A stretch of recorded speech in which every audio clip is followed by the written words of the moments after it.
So they were cramming all of Han Solo's like lifetime milestones into like this this 1 week, including I groaned a couple different points through this film, but when he gets his last name from the Imperial recruiting officer, come on, that is when the film hit rock bottom for me. Nice and early too, huh, Pat? That's like the first 20 minutes. I paused the film, stared at the screen for a few seconds. I rewound it. I'm like, no, I obviously didn't understand. I misheard that there's no way that just happened. But yeah, he gets his name because he apparently doesn't have a name, and an Imperial recruiting officer just gives it to him. But he also later mentions his father.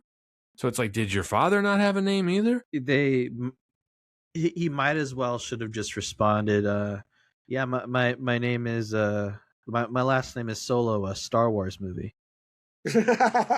It's just, you look, people may like this movie, but like that is objectively bad storytelling. That's horrible.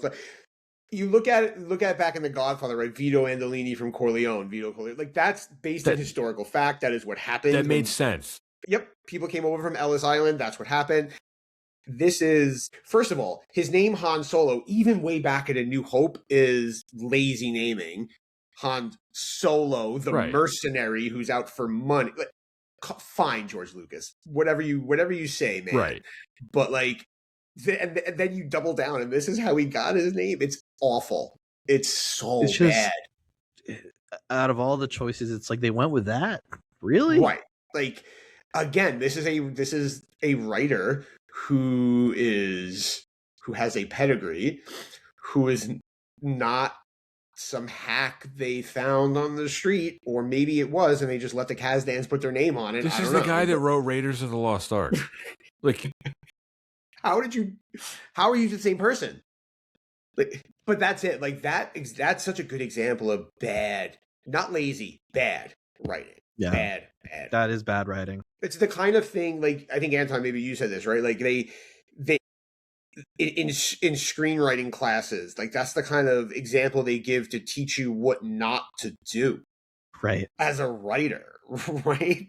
Crystal clear that, but maybe it was outweighed by, they were like, hey, it would be cool if we showed how he got his name. All right, I guess, check that box, but did we need to see how he got his name? No. He could have called himself Han Solo. It also gives him no agency. He's a character. This is supposed to be his movie. He has no agency. He just stumbles around in this story. He doesn't really make any decisions himself. He gets given his name. He gets given the plan on how to get out. He gets given his blaster. He technically gets given the Falcon, right? Like, he meets Chewie. He gets sent down into the depths to hit Chewie, right? Like, he doesn't go find Chewie and rescue. Like, that's true. With, per that the EU origin story, much better, right? Like, that's a really good point, Pat. Things happen to him over and over in the movie. He's like a passive watcher of his own life. Yeah, it's less Han Solo than we're on the Han Solo ride and we're actually in the main character seat the whole time. Right. We feel more like the main character sometimes in that. Also groaned when Beckett puts on the same disguise that Lando wears in Return of the Jedi when he's undercover at Jabba's palace. I groaned when that happened. Quite silly. Quite silly. It's just exactly the kind of dumbass fan service that this series has just devolved into. Like, oh, what if we put him in the same thing from Return of the Jedi? So people in the movie theater point at the screen and go, look at that! Yeah. And then, I mean, I guess we can just talk about it now. I mean, the Darth Maul cameo at the end, that was the other rock bottom moment.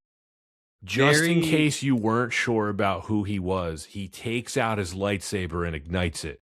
Just in case. So it makes no sense also because they're right in the middle of the sequel series. And I want to remember where they were in the Rebels series, but even then, tie a Darth Maul revival to the Rebels clone series, because if you do that, it's going to be really confusing because I don't think it had the fan base to really warrant it for a major mass audience film. It's just going to leave people confused. And didn't he die? Like, yeah. By the way, he did die. He died in The Phantom Menace. He died. Don't even get me started on that. He died. He died in He that just- film. I mean, he only got cut in half. Can you survive that? I'm pretty sure you can. George Hey, listen, Lucas folks did from not Dathomir are intend built for him different. to survive that. That's all I need to know. He got revived in the Clone Wars series, right? Which I Yeah. didn't like that. He had a spider half body. Yeah. You just heard a preview of this week's Patreon exclusive episode. The full episode is available right now for our supporters over on Patreon. Think of this as a bonus episode. They hit Patreon first and they come to the public feed 2 to 3 weeks later. So if you want early access, extra episodes, and just want to help keep the show going, head on over to patreon.com/WWIB official and become a patron. Thanks for listening, and see you next time on Why Wasn't It Better?